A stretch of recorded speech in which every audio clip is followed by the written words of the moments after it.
Good afternoon, colleagues. Good afternoon, colleagues. Today, we are talking about newer iron preparations, oral and IV. Myself, Dr. Anant Joshi. I'm a consultant nephrologist and renal transplant physician at BLK Max Super Specialty Hospital, Delhi. At the outset, I would like to thank the organizing board of SRNM Con 6th edition for giving me a chance to speak on the topic. The outline of the talk will include discussion about normal iron metabolism, causes of iron deficiency in chronic kidney disease, absolute versus functional iron deficiency, diagnosis of iron deficiency in CKD, and their management with newer oral and intravenous iron preparations. Normal iron metabolism. As can be seen in the pic, the normal iron metabolism includes the liver, reticuloendothelial system, and the kidney because of its production of EPO. One of the molecules majorly in focus over last decade has been hepcidin. Hepcidin, getting upregulated in CKD patients, affects iron absorption, iron utilization, and iron cycling. It negatively blocks all these three processes, leading to decreased iron absorption, decreased iron utilization, and decreased iron recycling, and hence contributes both to functional and absolute iron deficiency. In normal individuals, iron from dietary intake is absorbed by the duodenal enterocytes. The duodenal enterocytes reduce the dietary ferric iron to the ferrous state by ferric reductase and duodenal cytochrome B. This ferrous state of iron is then transported into the cell by divalent metal transporter, TMT1. Coming to absolute versus functional iron deficiency. Absolute iron deficiency, that is when the iron in itself is low, maybe because of poor intake or poor absorption. The total iron stores are depleted, which limits their erythropoiesis. What leads to this? It is caused by decreased GI absorption of iron and blood loss in patients with CKD. This can be due to various GI issues in CKD patients like diverticulosis, etc. It leads to low iron stores and low circulating iron concentrations. Coming to relative or functional iron deficiency. It occurs as a result of inefficient utilization of iron stores. That is, the iron is there in patient's body, but the body's hemoglobin synthesizing machinery is not able to utilize those iron stores. Two main mechanisms are known to contribute to the development of functional iron deficiency: chronic inflammation and use of exogenous EPO. This particular thing leads to low circulating iron concentration with normal iron stores. Role of hepcidin. Hepcidin concentrations are elevated in CKD patients. This can be due to combination of decreased kidney clearance of circulating hepcidin and enhanced levels of systemic inflammation, which stimulates hepcidin expression. Due to increased hepcidin concentration, the intestinal iron absorption is blocked, and iron release from iron storage sites, that is macrophages and hepatocytes, is also hampered. This reduces the availability of iron for erythropoiesis and contributes to the development of anemia. Diagnosis of iron deficiency anemia. Commonly, we diagnose the iron deficiency anemia. To identify this, we use the parameters of serum iron, total iron binding capacity, serum ferritin, and transferrin saturation. These set of lab tests, which are labeled as iron profile or anemia profile, is commonly available in most of the labs which are we are taking care of CKD patients. For the diagnosis of iron deficiency anemia in CKD, there are some lab values which have been formulated. Absolute iron deficiency, transferrin saturation less than 20%, serum ferritin less than 100 Ng per ml in pre-dialysis and peritoneal dialysis patients, and less than 200 Ng ml in hemodialysis patients. Whereas for functional iron deficiency, as we just discussed, the T saturation is less than 20% because the iron is not being utilized, but the stores are adequate. That is, the serum ferritin concentrations is more than 100 Ng per ml in pre-dialysis and peritoneal dialysis, and more than 200 Ng ml in hemodialysis patients respectively. When to initiate iron therapy? So KDIGO guidelines and our other literature bodies suggest that use iron supplementation when the target is to increase an hemoglobin level or reduce the dependency on erythropoiesis stimulating agents, especially in patients with serum ferritin less than 500 Ng per ml and transferrin saturation less than 30%. A ferritin level of 800 Ng per ml has been proposed as a threshold for withholding iron supplementation in patients on dialysis. As there is always a risk of iron overload in such patients, indiscriminate use of iron should not be done. This ferritin level upper limit of 800 Ng per ml has been proposed for this reason only. Supposedly a patient has a ferritin level of say 1000 or 1200 or 1500.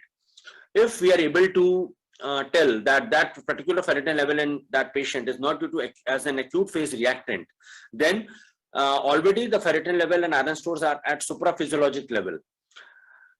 Infusing more iron in such patients or giving it more iron through oral route will not help that patient in improving the erythropoiesis. Coming to the agents which we have for treating anemia and CKD. First, let us discuss the oral iron agents. Oral iron agents has been one of the main agents for treating anemia and CKD. Older agents were ferrous sulfate, ferrous gluconate, ferrous fumarate, and ferrous fumarate. Newer agents of late over the last 5 to 7 years have been ferric citrate and very recently ferric maltol, heme iron polypeptide, and sucrosomal or liposomal iron. All these oral iron agents have some amount of elemental iron like 65 milligram in ferrous sulfate, 38 milligram in ferrous gluconate, etc. Going to 30 milligram in ferric maltol and 12 or 30 milligram in heme iron polypeptide or sucrosomal liposomal iron respectively. Out of these different agents, the older agents, the amount of iron absorbed out of the elemental iron available was not much. But makers of sucrosomal or liposomal iron claim to almost have 90 to 95% of absorption. That is, a patient being given 30 milligram elemental iron through sucrosomal preparation can even expect to absorb 25 to 27 milligram of iron out of that preparation. Coming to some details about oral iron use. What are the problems with oral iron use? Poor oral bioavailability due to chronic inflammation associated with CKD, and GI intolerance due to constipation, diarrhea, nausea, abdominal pain, which are also somewhat common in CKD patients. Newer oral iron tries to bypass some of these problems, but also have more specific advantages other than being a source of iron. Coming to some specific agents. Ferric citrate. It has been approved by FDA as a dual purpose drug. Reduces phosphorus load, which has been our Achilles heel in CKD patients, and also is there as an iron supplement. After oral administration of ferric citrate, the dissociated ferric iron binds to phosphorus in the GI tract and precipitates as ferric phosphate. This compound is excreted in the stool, thereby reducing dietary phosphorus absorption. Each 500 milligram of ferric citrate contains 210 milligram of elemental ferric iron.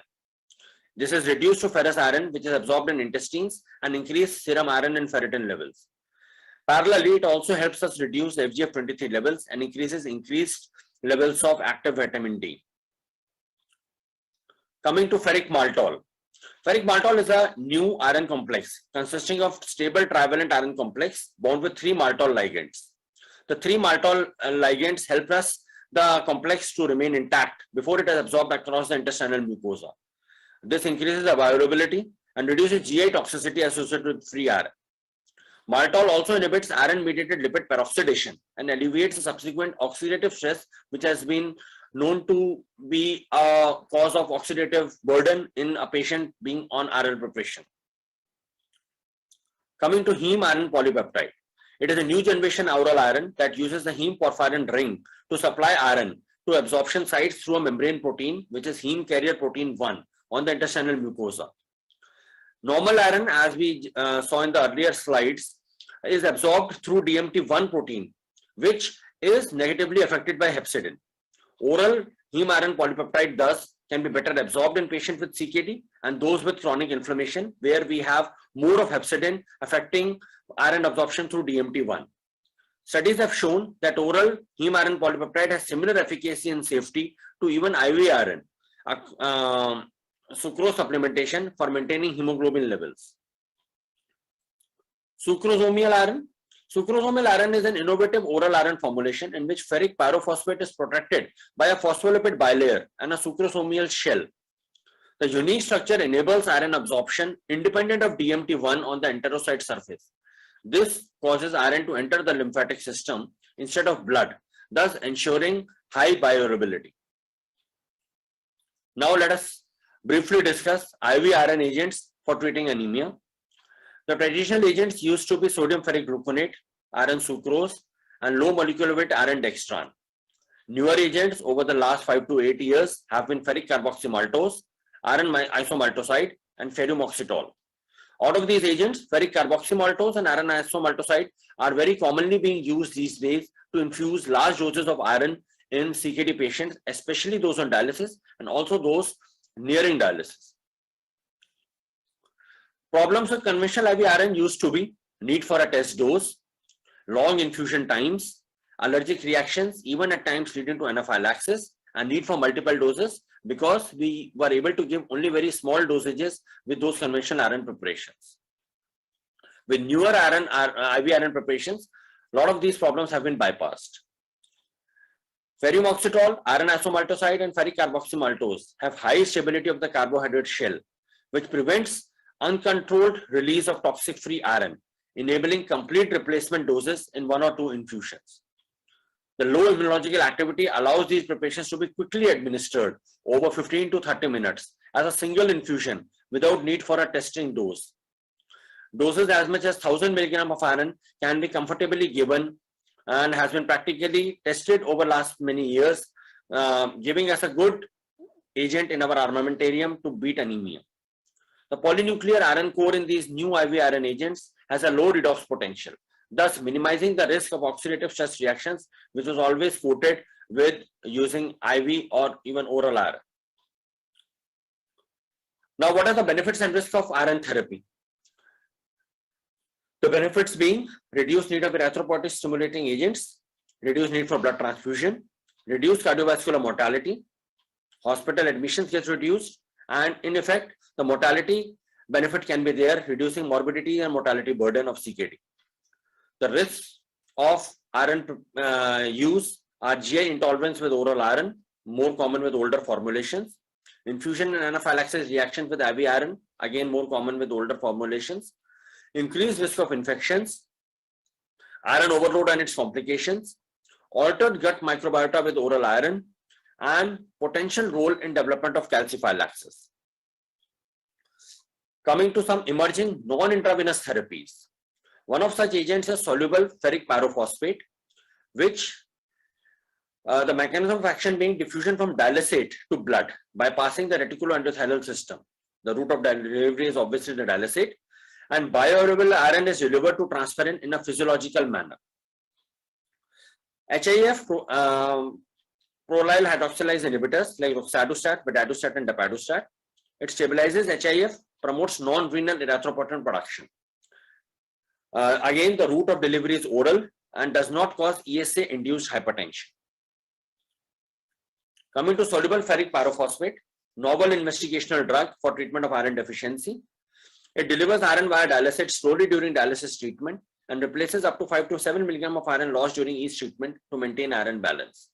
It enters the blood and immediately binds to apotransferrin, going directly to the bone marrow. Unpublished studies show that SFP delivers iron and maintains HB concentration without increasing serum ferritin and reduces ESA usage by almost 35% without significant adverse effects.